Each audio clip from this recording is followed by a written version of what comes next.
में तपस्या करता है, कोई जो है नीम के छाल ही खाकर है, जो है कोई खड़े ठड़ेसी महाराज है बैठे नहीं करता है, खड़े सो लेगा बैठेगा नहीं। एक साधु भेष में आपको मिलेगा। जो बाला पूर्वक जो है इंद्रिय को दमन करना, मन को काम को दमन करना, ये 8 योग है। जैसे आप लोग निमी ऋषि के कथा सुने न जी, नीम पर उल्टे करके तपस्या कर रहे थे और जब लगते थे तो 24 घंटे में वे नीम के छाल खाते थे न? जब इंद्र को सिंहासन ढूंढने लगा, आप तो हमारा आसन ले लेगा ना, तो अब सराय के भेदिया जहां पर वो खाएंगे ये छाल उस पर लगा,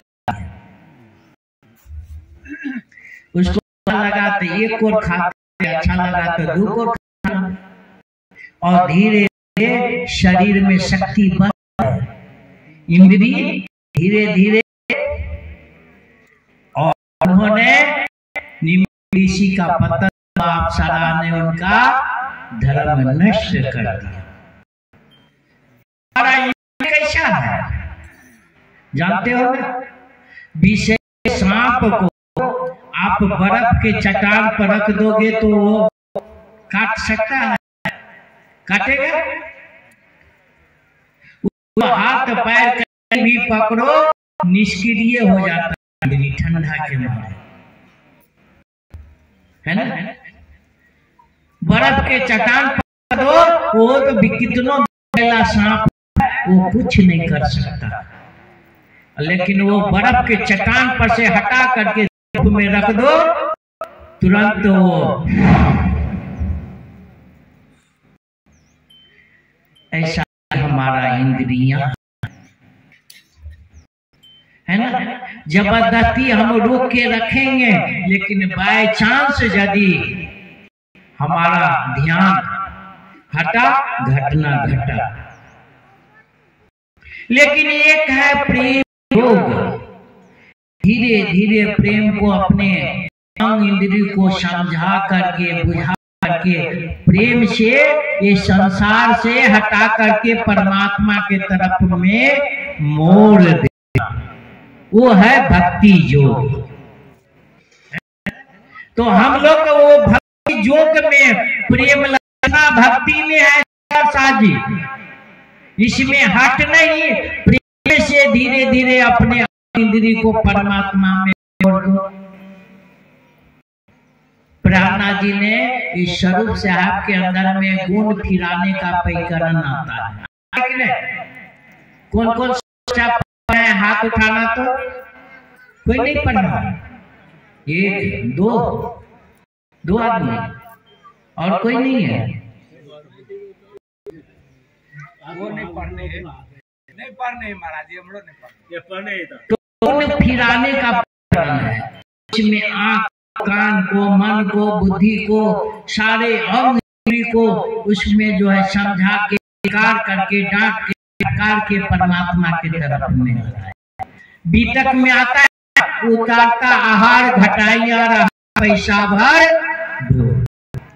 धीरे धीरे अपने अंग इंद्रिय को, बल को जो है वश में करके परमात्मा मोड़ देना, ये प्रेम जो कहलाता है ना।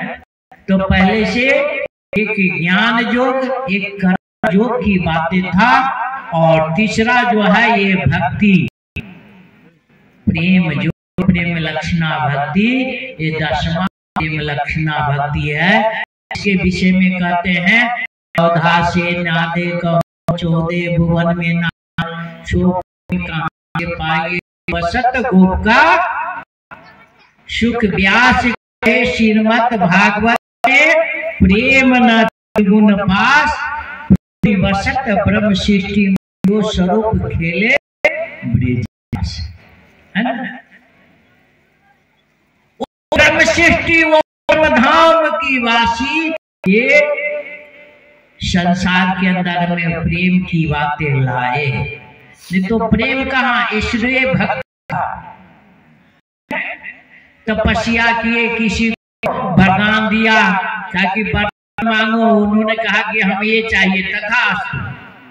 ईश्वरीय भक्ति था, प्रेम लक्षणा भक्ति संसार में नहीं था। तो ये प्रेम लक्षणा भक्ति के नाम से तो आप कहते हैं अंत में मोक्ष। आश्रम भी है,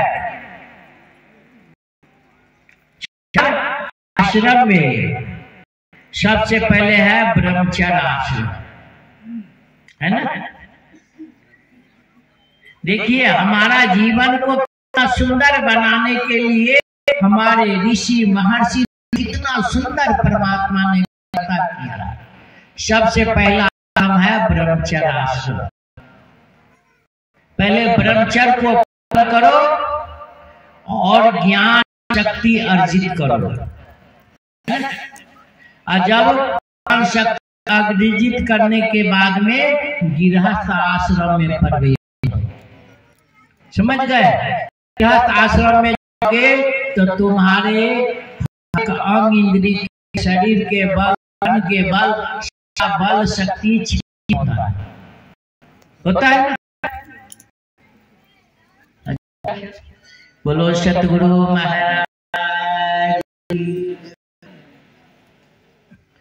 अब जब हमारा कुल के काम यदि हो गया तो धीरे धीरे परिवार से, संसार से, धन संपत्ति, कुल परिवार से ममता को हटा करके धीरे धीरे परमात्मा से फिर प्रेम बढ़ाओ।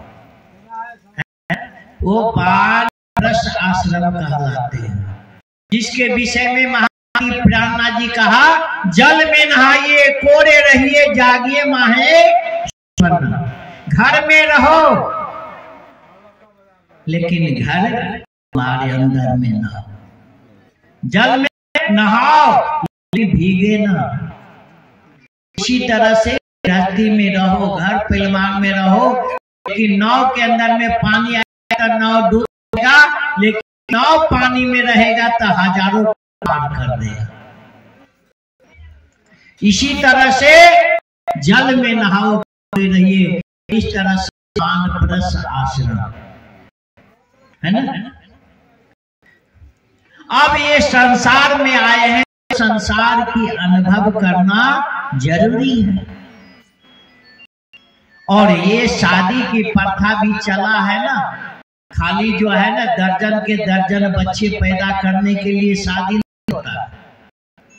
अब पता नहीं, हम तो पुस्तक की बातें कहते हैं, महापुरुष की बात मानते हैं। जब शादी होता है शायद एक पुत्र के लिए ही कन्यादान होता है क्या?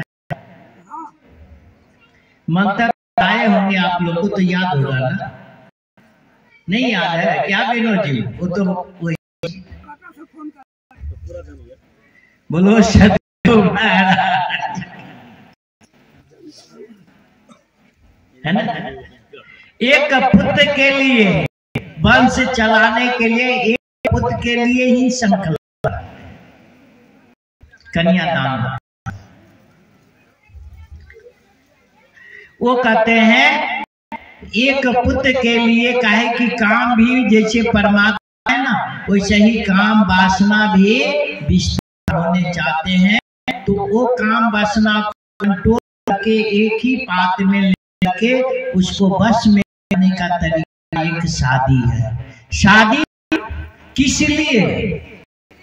काहे कि माता के अंग जो है ना वो प्रेम स्वरूपा होते हैं, उनमें श्रद्धा भाव प्रेम विश्वास ज्यादा होते हैं ना जी। हमारे भाई लोग का अंग विवेक बुद्धि ज्यादा होता है। वो कोई काम करेगा तो उसमें ये कैसे होगा, वो कैसे होगा, ये के वितरक करेंगे। तो हमारे अंग जो है विवेक ज्ञान प्रधान होते हैं, और माता लोग जो अंग होते हैं वो शरीर श्रद्धा प्रधान होता है, प्रेम प्रधान होते हैं। तो परमात्मा तो मिलेंगे प्रेम से, लेकिन प्रेम अंधी होती है और ज्ञान नंगरे जा नहीं सकता। तो दोनों का संयोग, दोनों मिल करके यदि भक्ति करे, भगवान प्रार्थना करे तो परमात्मा जल्दी प्रसन्न होगा। इसीलिए शादी का परंपरा हमारे ऋषि महाराज ने चला। तो इस तरह से कदम ऋषि ने शादी की बातें की। अब शादी हो जाने के बाद में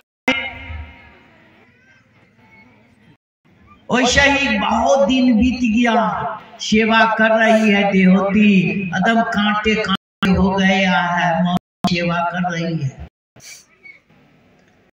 बहुत दिन के बाद कदम ऋषि को ध्यान आया, कहा कि अरे इतने दिन से तुम मौने सेवा किए, बोलो तुम्हारा क्या इच्छा? नहीं नहीं, हमारा इच्छा नहीं है। अरे आप जो का रचना कर रहे हैं, लोग की कल्याण करने के लिए आपका सेवा करते हैं, हम उसी में बना भागशाली है। आप जैसे पति, बोलो क्या इच्छा है, क्या इच्छा है? तो कहा कि ऐसे तो कोई इच्छा नहीं है, लेकिन आप बोले तो एक पुत्र के लिए आपका इच्छा हो तो वही आप हमको। उस बाद में कदम ऋषि ने सरोवर में स्नान करने का आदेश देते हैं। देहूती ने में जब स्नान किए तो जर्जर हो गए थे, उस नूरमय शरीर बन गया, दीप शरीर बन गया, उसमें से अनेक राशियां निकले और कदम ऋषि ने एक सुंदर इच्छाचारी विमान को निर्माण, है ना, हवाई जहाज में सारे सुख सुविधा से भरा था। अब दोनों जो है पति पत्नी मिलन करने लगे, रमन करने लगे, करते करते 9 कन्या हुई, 9 गो बेटी हुआ। बोलो